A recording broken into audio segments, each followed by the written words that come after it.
ጤና ይስጥልኝ እንደምን ዋላችሁ ክቡራትና ክቡራን ተመልካቾቻችን ከዜና ኢትዮጵያ ወደ ሰዓቱ የስፖርት ዜናዎች እናልፋለን። ደግነት መኩሪያ ነኝ። ሲንቄ ባንክ የስፖርት ዜናዎቻችን የክብር አጋር ስለሆነ ከልብ እናመሰግናለን።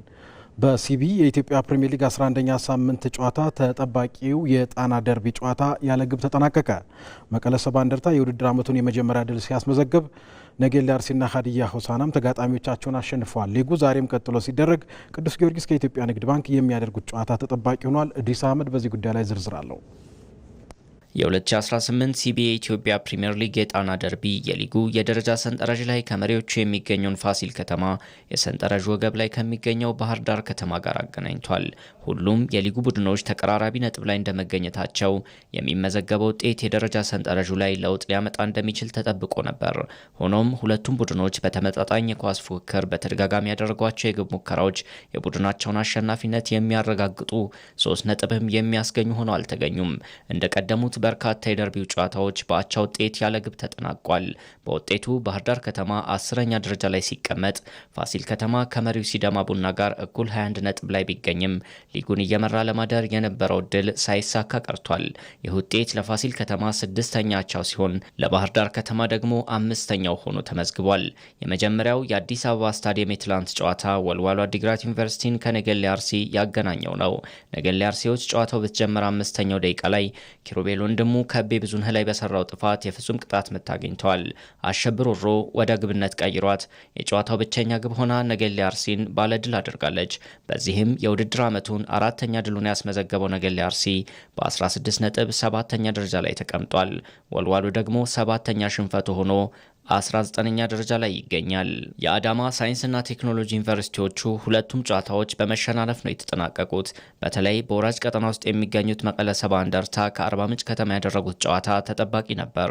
5 አቻና 5 ሽንፈት የሁለቱንም ቡድኖች የ10 ሳምንታት ቆይታ የሚገልጹ ውጤቶች ናቸው። በቅርቡ ጸጋይ ኪዳነ ማርያምን አሰልጣኝ አድርጎ የሾሙ መቀለ በመጀመሪያውና ሁለተኛው አጋማሽ በብርሃኑ አዳሙ ባስቆጠራቸው 2 ግቦች የውድድር ዓመቱን የመጀመሪያ ድል በማሳካት ነጥቡን 8 ሲያደርስ በጊዜያዊ አሰልጣኙ አበባው ቡጣቆ እየተመራ ወደ ሜዳ ገብቶ በአመቱ ለ6ኛ ጊዜ የተሸነፈው አርባ ምንጭ ከተማ 20ኛ ደረጃን ይዟል። ተመጣጣኝ ፉክክር የታየበት 2 የፍጹም ቅጣት ምት ግቦች የተቆጠሩበት ሀዲያ ሆሳዕናን ከወላይታ ዲቻ ያገናኘው ጨዋታ ነው። የኢዮብ አለማየሁና ሄኖክ አርፍጮ ግቦች ሀዲያ ሆሳዕናን መሪ ሲያደርጉ መልካሙ ቦጋለ ለወላይታ ዲቻ በሁለተኛው አጋማሽ በፍጹም ቅጣት ምት ያስቆጠራት ግብ ከሽንፈት አልታደገቻቸውም። ውጤቱ ሀዲያ ሆሳዕናን በ13 ነጥብ 11ኛ ደረጃ ላይ ሲያስቀምጠው ወላይታ ዲቻ 16ኛ ደረጃ ላይ ይገኛል። ፕሪሚየር ሊጉ ዛሬም ቀጥሎ 4 ጨዋታዎች ይደረጉበታል። በአዲስ አበባ ስታዲየም 7 ሰዓት ላይ ኢትዮ ኤሌክትሪክ ከምድረገነት ሽረ ሲጫወቱ 10 ሰዓት ላይ ኢትዮጵያ ቡና ድሬዳዋ ከተማን ይገጥማል። 9 ሰዓት ላይ ሸገር ከተማ ከሐዋሳ ከተማ እንዲሁም 12 ሰዓት ላይ ቅዱስ ጊዮርጊስ ከኢትዮጵያ ንግድ ባንክ የሚያደርጓቸው የዛሬ የሲቢ የኢትዮጵያ ፕሪሚየር ሊግ 11ኛ ሳምንት የአዳማ ሳይንስና ቴክኖሎጂ ዩኒቨርሲቲ ጨዋታዎች ናቸው። የስፖርት ባለሙያዎች ጊዜው በሚጠይቀው እውቀትና ክህሎት ራሳቸውን ሊያበቁ እንደሚገባ ተገለጸ። አሰልጣኝ ዶክተር ንጉሴ ጌጫሞ በኢትዮጵያ አትሌቲክስ በአትሌትነትና በአሰልጣኝነት ረዥም መንገድ አሳልፏል። የዚህም ባለሙያ የስፖርት ተሞክሮ ከራስ አንደበት እንከታተል።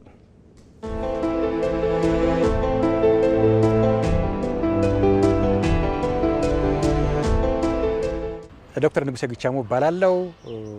አሰልጣኝ ነኝ። የአትሌቲክስ አሰልጣኝ ነኝ። በዩኒቨርሲቲ ደረጃ ደግሞ በኮተቤ ትምህርት ዩኒቨርሲቲ ስፖርት ትምህርት ክፍል ወይም በጤናና ሰውነት መጎልበትና ስፖርት መምህር ነኝ። ከስፖርቱ ጋር የታወቁት ተወልጄ ያደኩበት አካባቢ ነው። በአሁኑ አጠራር ማዕከላዊ ኢትዮጵያ ከምባታ ዞን ጆሬ የምትባል የገጠር ቀበሌ ነች። እዛ ዱራሜ ሃይ ስኩል ከፍተኛ ሁለተኛ ደረጃ ትምህርት ያለ እዛ ተማሪ ያለው በስፖርት ክፍለ ጊዜ ነው። ያው ትምህርት ቤት ምን ያክል ተጽዕኖ እንዳለው በዛው እናያለን። በስፖርት ክፍለ ጊዜ ያው የተወሰኑ ውድድሮች እናደርግ ነበርና በዛ ውድድር ላይ ደቡብ ወክዬ አዲስ አበባ መጣሁ። ከዛ በኋላ ፌዴራል ማረሚያ ቤት ገባሁኝ። 1 አመት ነው የቆየሁት ክለብ ላይ። ወዲያው ወደ ብሔራዊ ቡድን ተቀላቀልኩኝ። ከብሔራዊ ቡድን በኋላ ኦልሞስት በአጭር ጊዜ ውስጥ የኢትዮጵያን ሪከርድ አሁን 200 ምናልባት እስካሁንም የተመዘገበው 20.7 ተብሎ የተመዘገበው የኢትዮጵያ በእጅ በሚያዝበት ጊዜ ነው። የእጅ ሰዓት ነው፣ ያው አውቶማቲክ አልነበረም እና በዛው አጋጣሚ በተለያዩ ውድድሮች ላይ ሀገርን ወክሎ በኮንቲኔንታል ሌቭል ላይ በአህጉር ደረጃ ብዙ ውድድሮችን አድርጌያለሁ። ማስተርስ ይዤ ማሰልጠን አልችልም። በአትሌቲክስ ኮቺንግ ነው ማስተርስ የነበረኝ። ስለዚህ ምን ማድረግ ነበረብኝ? የሀገር ውስጥ የመጀመሪያ ደረጃ አሰልጣኝነት ስልጠና ወሰድኩኝ። የሀገር ውስጥ ሁለተኛ ደረጃ ይቀጥላል። ሰርድ ሌቭል ስፔሻላይዜሽን ደግሞ አለ በዓለም አቀፉ ደረጃ እና ሶስተኛውን የዓለም አቀፍ የአትሌቲክስ ኮችነት በሚድል ኤንድ ሎንግ ዲስታንስ ስፔሻላይዝ አረኩኝ በዓለም አቀፉ ማለት ነው። እንደ ስኬት የምቆጥረው ያው በሀገራችንም ታሪክ ከተሳትፎ እንኳን እየተቸገርን ያልንበት ርቀት አለ እና በ800 ሜትር የዓለም ሻምፒዮን የሆንበትን በተለይ ከመሐመድ አማን ጋር ለንደን ኦሎምፒክ አዋረጋዊ እኛ ጋር ነበረች። መሐመድ አማን የመጀመሪያው ነበር። አዋረጋዊ ያኔ እኔ ነኝ ዋና አሰልጣኝ ነበርኩትና በዛ ይዣት ሄጄ 5ኛ ወጣት የነበረው ነው። አሁን ግን ባለው ሁኔታ ከ5ኛ ወደ 2ኛ ደረሰችበትን አሁን ተገቢው እውቅናም አልተሰጠኝም ባይነኝ። የዓለም ኢንዶር ላይ 3 ጊዜ ከማመር ጋር አሸንፈናል። እንደ ገንዘብም የተወሰነ አመት ላይ እነ ጉዳፍም የተወሰነ ጊዜ መጥተው ነበር። እነ ትዕግስት ተሰፋን የመሳሰሉ የማራቶን ሪከርድ ድረስ የደረሱ አትሌቶች እነ መኮንን ገብረመድህን እነ አማን ወጤ ሲልቨር ሜዳሊስት ወርልድ ኢንዶር በዚህ በዓለም ሻምፒዮና በቶኪዮም የናስ ሜዳሊያ ባለቤት በ3 መሰናክል እንደሆነን በዚያው አጋጣሚ ለመግለጽ ፈልጋለሁ። እነዚህን ትልልቅ አትሌቶች የማሰልጠንና በዓለም አቀፍ ደረጃ የሀገራችንን ሰንደቅ ዓላማ ከፍ የማድረግ እድል ያገኘሁበትን በጣም በረጅሙ ሁሌም ማስታውሰው ታሪክ ነው ማለት ይችላል።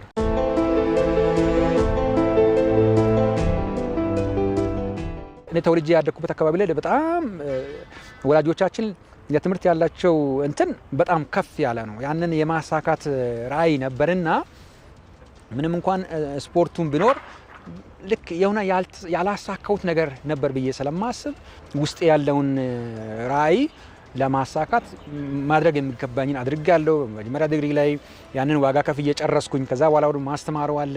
ከዛ በኋላ ትዳር አለ፣ ልጆች አሉ። ከዳራ በኋላ ባለቤቴ አጋጣሚ ሆኖ ከኔ ሙያ ጋር አብራ እዛው አካባቢ የነበረች ስለሆነ እሷም በጣም አበረታታችኝ። እስካሁኑ እስከ 3ኛ ዲግሪ ድረስ አብራኝ ባለቤቴ አሰፋሽ ታገሽታ ትባላለች። እሷም 2ኛ ዲግሪዋን በዛው አካባቢ ላይ የጨረሰችውና ዛሬ በሙሉ ነጻነትና እንደውም በሙሉ አፍ ማውራት በሚችልበት ደረጃ እግዚአብሔር ምረጥቶኝ ለዚህ ደረጃ በቅቻለሁና በዚሁ አጋጣሚ የረዱኝንም ያገዙኝም ሰዎች ከእግዚአብሔር ታች አመሰግናቸዋለሁ። በምናገለግልበትና በምንሰራበት ቦታ ላይ ሁሉ በቀናነት ማገልገል እንዳለብን ነው። ሌሎችም ግን እንደው አሁን ባለንበት ዘመን እንደ ድሮ አይደለም። እኔ በነበርኩበት ሁኔታ ሲሰለጥን እንደነበረው ማሰልጠንን አላስብም። ኢቭን እንኳን እኔ አትሌት ሆኜ አይደለም እኔ አሁን መሐመድን ሳሰለጥንበት ወይም አበባም ሳሰለጥን በነበርኩበት አይነት ጭንቅላት የአሁኑን ትውልድ መምራት አልችልም። ስለዚህ አሁን ካለ ሁኔታ ጋር ደግሞ ራስህን አብዴት አድርገህ ከጊዜው ጋር እኩል አድርገህ አብረህ የማትሄድ ከሆነ ያው ጊዜያዊ ነው የምትሆነው። አብረህ መቀጠልም አንደኛ ለራስህ ራስ መተማመኑ አይኖርህም። ቀጥለን ደግሞ የአፍሪካ ዋንጫን የተመለከቱ ዜናዎችን ወደ እናንተ እናደርሳለን። የ35ኛው የአፍሪካ ዋንጫ የምድብ የመጀመሪያ ጨዋታዎች ትላንት ተጠናቀዋል። በምድብ 5 አልጄሪያ ሱዳንን 3-2 በማሸነፍ ምድቧን ስትመራ፣ ቡርኪና ፋሶም ኢኳቶሪያል ጊኒን 2-1 ረታለች። ምህረት ተስፋዬ ተጨማሪ አላት። የአፍሪካ ዋንጫውን ከፍ ለማድረግ የተሻለ ግምት የተሰጣት የሰሜን አፍሪካዊቱ ሀገር አልጄሪያ ከ2019 በኋላ ዋንጫውን ከፍ ለማድረግ ጉዞዋን በድል ጀምራለች። የምድብ 5 ጨዋታዎች ትናንት ሲከናወኑ በሞላይ ሀሰን ስቴዲየም የተደረገው የአልጄሪያና ሱዳን ጨዋታ 3 ግቦች ተቆጥረውበት በአልጄሪያ 3-2 አሸናፊነት ተጠናቋል። በአውሮፓ ሊጎች በሚጫወቱ ተጫዋቾች በተከበበው ስብስብ ቦስናዊ አሰልጣኝ ቭላድሚር ፔትኮቪች በማንቸስተር ሲቲ፣ ቦሩሲያ ዶርትመንድ፣ ሊል በመሳሰሉ የሚጫወቱትን ራያን አያት ኑሪ፣ ራሚ ቤንሳባኒ፣ አይሳ ማንዲ የመሳሰሉ ተከላካዮችን ሲያጣምሩ የቀድሞ የፈረንሳይ ብሔራዊ ቡድን ኮከብ ዚነዲን ዚዳን ልጅ ሉካስ ዚዳን ከጀርባቸው ተሰልፏል። ኢስማኤል ቤናስር መሃሉን የመቆጣጠር ሚናውን ተወጥቷል። ቡድኑን በአምበልነት የመራው የቀድሞ የማንቸስተር ሲቲ ኮከብ ሪያድ ማህሬዝ በቀይ መስመር ሲሰለፍ በጨዋታው 2 ግቦችን ከመረብ አሳርፏል። ተቀይሮ የገባው የሊቨርኩሰኑ አማካይ ኢብራሂም አማንዛ 3ኛውን ግብ ከመረብ አሳርፏል። እንደነ መሐመድ አሞራ፣ ሄሻም ቡዳይ፣ ቦኔዣ የመሳሰሉ ተጫዋቾች በግቦቹ ቀጥተኛ ተሳትፎ አድርገዋል። አልጄሪያ ኢላማቸውን በጠበቁ ሙከራዎችና ኳሱን ይዘው በመጫወት የተሻሉ ሆነው ወጥተዋል። ከ2021 የካሜሩን አፍሪካ ዋንጫ በኋላ ዳግም በተሳትፎ ብቅ ያለችው ሱዳን 2 ኢላማቸውን የጠበቁ ሙከራዎችን ብቻ አድርጋለች። የምስራቅ አፍሪካዊቷ ሀገር በጨዋታው ከርቀት በሚላኩ ኳሶችና በመልሶ ማጥቃት እድላቸውን ቢሞክሩም ያለ ስኬት ተደምድሟል። ከተጋጣሚዋ በስብስብ ጥራት ማነሷ፣ የልምድ ማነስና በጨዋታው በመጀመሪያ አጋማሽ አማካይዋን ሳላዲን አዲልን በ2 ቢጫ በቀይ ካርድ ማጣቷ ዋጋ አስከፍሏታል። ለአልጄሪያ 2 ግቦችን ያስቆጠረው ሪያድ ማህሬዝ በተሳተፈባቸው የአፍሪካ ዋንጫ መድረኮች ያስቆጠራቸውን ግቦች 8 አድርሷል። ለፈረንሳይ ብሔራዊ ቡድን ታዳጊ ቡድኖች የተጫወተው ሉካ ዚዳን ለአልጄሪያ ብሔራዊ ቡድን መጫወትን ከመረጠ በኋላ በዚሁ በአፍሪካ ዋንጫ የቀድሞ ኮከብ አባቱ ዚነዲን ዚዳን በተገኘበት በጨዋታው ግብ ሳይቆጠርበት አጠናቋል። አልጄሪያ ምድቡን በ3 ነጥብ በግብ ክፍያ በልጣ ስትመራ፣ ሱዳን የመጨረሻውን ደረጃ ይዛለች። በዚሁ ምድብ ቡርኪና ፋሶን ከኢኳቶሪያል ጊኒ ያገናኘው ጨዋታ ቀይ ካርድ፣ የመጨረሻ ሰዓት ግብ፣ የተሻረ ግብ ሁሉን ያስመለከተ ነበር። በመጀመሪያ አጋማሽ ግብ ያልተቆጠረበት ጨዋታ ሲሆን ከረፍት መልስ አማካያ ባሲሊዮ ዶንግን በቀይ ካርድ ያጣችው ኢኳቶሪያል ጊኒ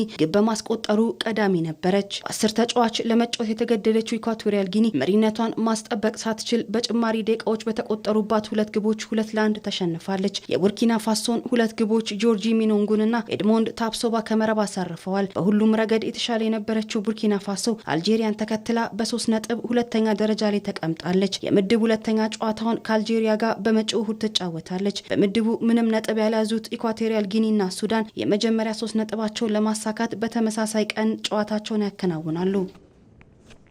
በዚሁ በአፍሪካ ዋንጫ ከምድብ 6 ትላንት በተደረጉ ሌሎች ጨዋታዎች ኮትዲቯር ሞዛምቢክን፣ ካሜሩን ደግሞ ጋቦንን በተመሳሳይ 1-2 አሸንፈዋል። ሁለቱ የማንቸስተር ዩናይትድ ኮከቦች አማድ ዲያሎና ብሪያን ምቡሞ የጨዋታዎቹ ኮከቦች ሆነዋል። ነጻነት ጫን ያለ ተጨማሪ ያለው ከ34ቱ የአፍሪካ ዋንጫ መድረኮች 8ቱን ያሸነፉ ሁለቱ ጠንካራ ሀገራት በተገናኙበት የመጨረሻው ምድብ 6 የካቻምና አሸናፊዋ ኮትዲቯርና ካሜሩን ውድድራቸውን በድል ጀምረዋል። በምድቡ አስቀድሞ በተከወነው ጨዋታ በ2023 ሶስተኛ የአፍሪካ ዋንጫዋን ያሳካችው ኮትዲቯር በታላላቅ ተጫዋቾቿ ተወክላ ሞዛምቢክን 1-0 ረታለች። የማንቸስተር ዩናይትዱ አማድ ዲያሎ፣ የጋላታሳራዩ ዊልፍሪድ ዛሃና የአርቢ ላይፕዚጉ ያን ዲያሞንዴ የቡድኑን የፊት መስመር በመምራት በስኬት ጀምረዋል። በጨዋታው የበላይነት ወስዳ የጀመረችው ሀገር በዲያሞንድ ፍራንክ ኬሲና አማድ ዲያሎ በርካታ የግብ ዕድሎችን ብትፈጥርም በቀላሉ የሞዛምቢክን መረብ መድፈር አልቻለችም።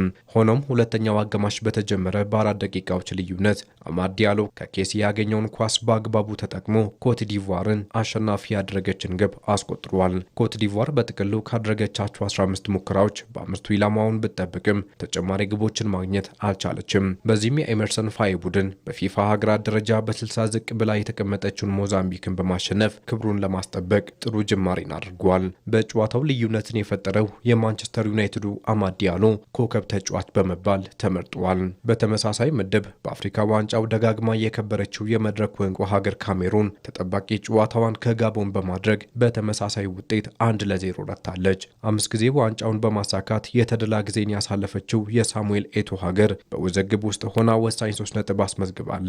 በኤቶ ሽመታ አግኝተው ስብስባቸውን ይዘው ወደ ሞሮኮ ያቀኑት አሰልጣኝ ዴቪድ ፓጎ በ3-5-1 አስተላለፋቸው ለስኬት የበቁት ገና በ6ኛው ደቂቃ ነበር።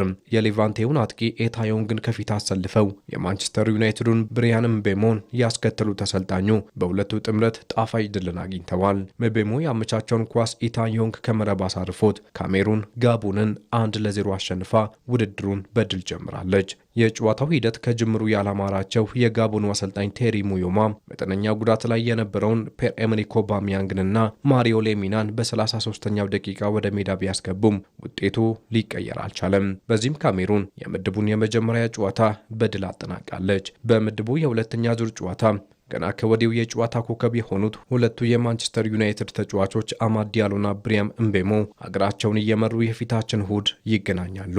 በዚህም ኮትዲቯር ከካሜሩን፣ ሞዛምቢክ ከጋቦን ተጠባቂ ጨዋታቸውን ያደርጋሉ።